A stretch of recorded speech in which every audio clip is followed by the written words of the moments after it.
Cari telespettatori, ben ritrovati qui con noi, ben arrivati anche i nostri graditissimi ospiti. Il tema è particolarmente interessante, come sempre, d'altra parte, e di attualità. Parliamo dei rincari dovuti alla guerra, puntini puntini, punto di domanda, punto esclamativo, perché dietro potrebbero esserci anche delle speculazioni, questo è stato detto più e più volte, alcuni possono essere eventualmente anche giustificati, però il risultato finale sul consumatore, soprattutto sui consumatori più fragili, sui lavoratori, sulle famiglie, sui pensionati, è veramente disastroso. Per parlare di questo abbiamo il piacere di riavere qui con noi in studio Massimo Cestaro, grazie della sua partecipazione, che è segretario SPCGIL del Veneto, e abbiamo anche Giampaolo Zanni, funzionario CGIL Veneto, grazie anche a lei. Buongiorno, grazie a voi. Guerra e rincari, tanto per cambiare, se non ci fosse la guerra secondo me ci sarebbe qualche cos'altro, perché dai non è umano, cioè, è stata dichiarata la guerra, il giorno stesso abbiamo visto i rincari ai distributori di benzina, ai vari prodotti, cioè, quelli che erano già stati comprati, tanto certo, per fare da incominciamo, rincariamoli.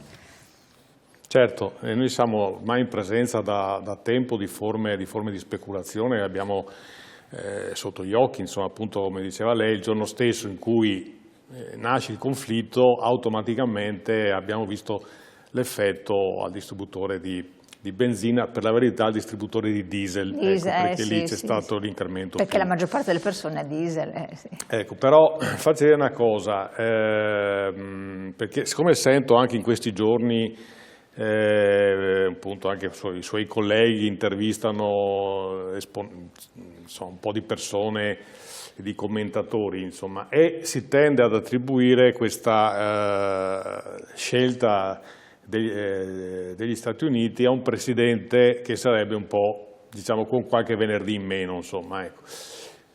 Cosa che probabilmente è anche vera, insomma. Ecco, no, non diciamo niente, non facciamo commenti di sorta. Non facciamo commenti di sorta.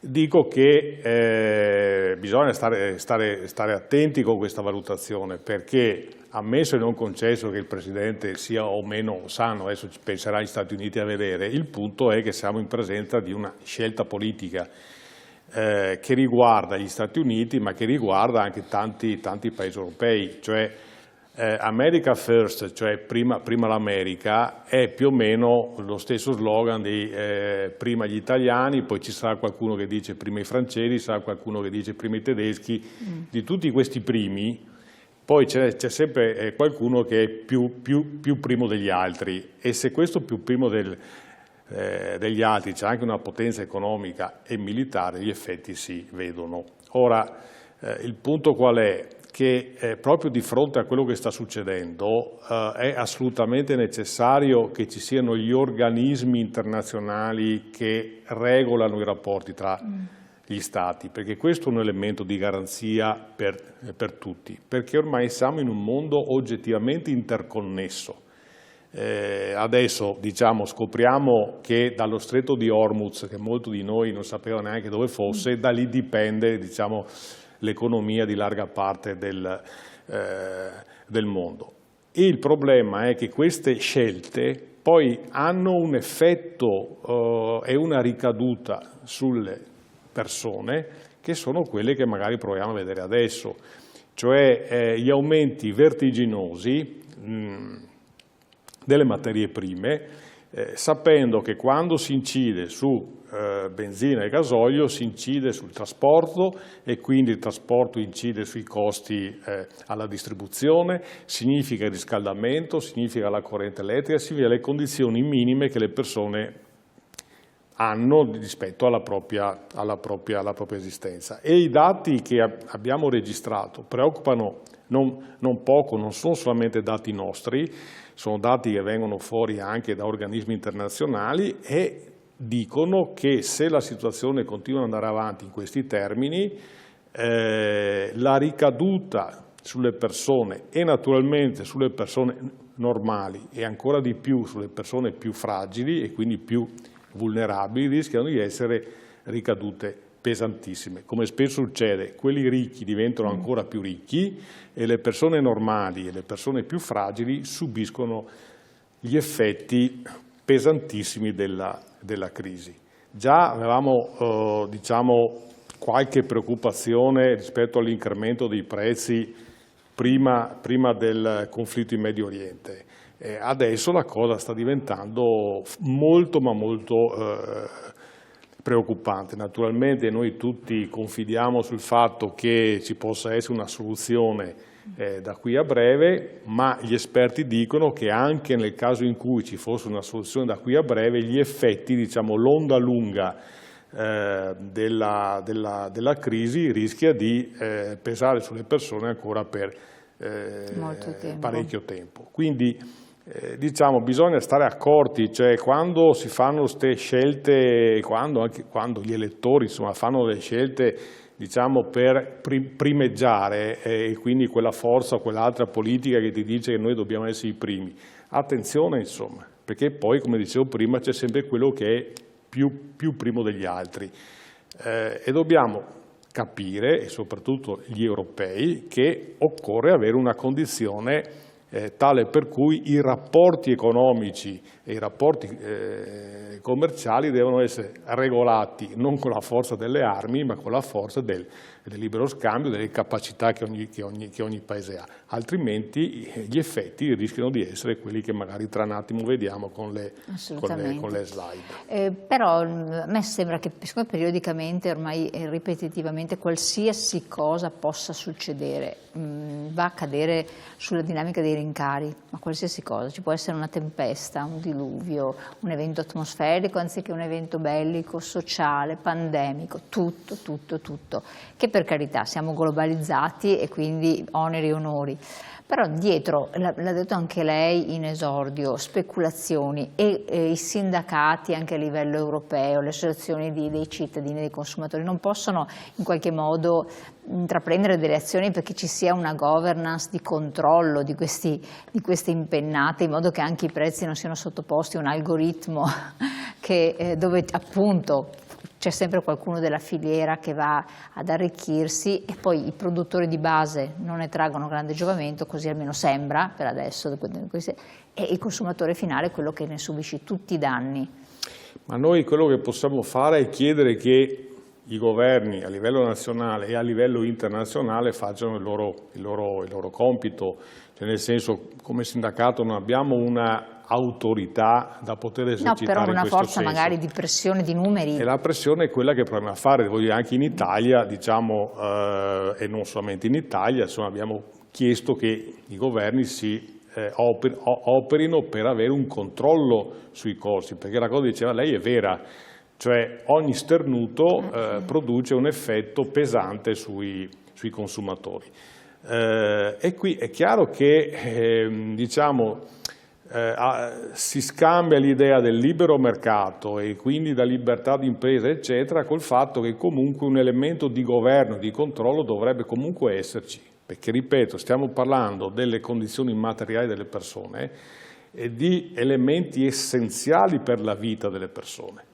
Perché quando il prezzo della frutta e verdura arriva ai prezzi che abbiamo, dopo appunto lo vediamo, il gas per riscaldamento aumenta percentualmente in maniera vertiginosa e ormai c'è un dato anche europeo, dicono che già oltre 47 milioni di persone nell'Unione Europea non hanno i soldi per il riscaldamento. Ora, noi siamo un paese che sta diciamo a sud e magari lo risentiamo meno, ma tutti quei paesi che stanno a nord avere problemi di riscaldamento è una cosa seria, cioè non è che insomma quando paesi dove la temperatura in inverno va a meno 10, meno 15, meno 20 e lì si pone un problema di sopravvivenza. Per quello dico è una massa critica molto rilevante, sto parlando di sindacati europei ovviamente che peraltro in Nord Europa hanno anche molto potere, però diciamo che c'è un potere di acquisto diverso. Certo. Che questo non va tenuto sempre in conto perché è un dato di fatto. Allora, tutto ciò premesso, do la parola anche a lei perché, oppure completiamo il discorso? No, lì se si possono vedere alcune slide, sì, abbiamo raccolto un po' di dati, diciamo c'è una prima slide che parla dell'allarme dei sindacati europei. I sindacati europei ci hanno fatto un calcolo Eccolo qua. di 1.800 euro in più all'anno in bollette con dei costi che arrivano a superare il 12% di incremento e, come dicevo prima, 47 milioni e mezzo di persone che non riescono a riscaldare adeguatamente la propria casa. Vediamo e se un po' i rincari, infatti vediamo la slide successiva perché fa un po' paura. Quelli rincari sono quelli che, diciamo, abbiamo registrato al momento del conflitto, un po' la cosa che dicevamo prima, insomma, quindi già al momento del conflitto i rincari sono partiti. Quindi abbiamo il gas a più 19%, l'energia elettrica più 8%, il carrello della spesa più 2,2%, tenendo conto che anche qua il carrello della spesa sono sempre questi dati Istat sui quali bisognerebbe stare sempre un po' attenti, perché poi noi sappiamo che, diciamo, l'effetto sulle persone spesso è sensibilmente superiore ai dati che vengono dall'Istat. Ma se guardiamo la slide successiva, cioè gli aumenti fra aprile e luglio, c'è una previsione, le fonti sono la fonte di Repubblica ma la fonte governativa, e i dati sono impressionanti. C'è il diesel più 61%, la benzina più 57%, aerei 173%, gas naturale 271%, il gas a uso residenziale 233% e il gas naturale, quello che si importa, 433%. Ora, voi capite che questa è una proiezione costruita immaginando che la condizione permanga quella che è, cioè di conflitto in quella parte del mondo. Ecco. Naturalmente queste percentuali hanno, come dicevo prima, una ricaduta immediata sulla condizione materiale delle persone, perché è evidente che il costo del gasolio ha un'incidenza immediata su frutta e verdura, perché il trasporto avviene in larga parte su gomma, perché poi appunto il riscaldamento, l'uso dell'energia elettrica nelle case produce questa condizione per cui le persone fin dove è possibile il riscaldamento ne fanno a meno. Sì. Teniamo conto che un effetto l'avremo anche sui medicinali, non solo perché alcuni prodotti verranno limitati, ma perché anche quelli lì viaggiano. E quindi cominceremo, io insomma non vorrei fare l'uccello del malaugurio, ma ad avere qualche carenza di medicinali sulle farmacie. Cioè il conflitto, appunto, insomma, uno vuole essere primo, ma però tutti noi siamo, cioè, questo ne siamo tutti consapevoli e nessuno lo vuole, perché nei poveretti quelli, c'era un messaggio prima, che lo subiscono, perché viene deciso sostanzialmente da una persona, in questo caso, o da chi vuole continuare, chi rappresenta altre persone, però vuole continuare determinati conflitti. Poi noi ci troviamo in mezzo, però forse il ruolo di tutti quelli che stanno attorno è di calmierare o agire su chi su questo specula. Perché quello è il problema. Sì, ma in effetti però qua diciamo adesso si perché dice sembra sempre... che non tutto passi per questo benedetto stretto. Adesso stanno venendo fuori dei dati interessanti che non tutto passa di là. Certo, perché se tutto passasse di là il mondo si fermerebbe, ma non si passa tutto di là.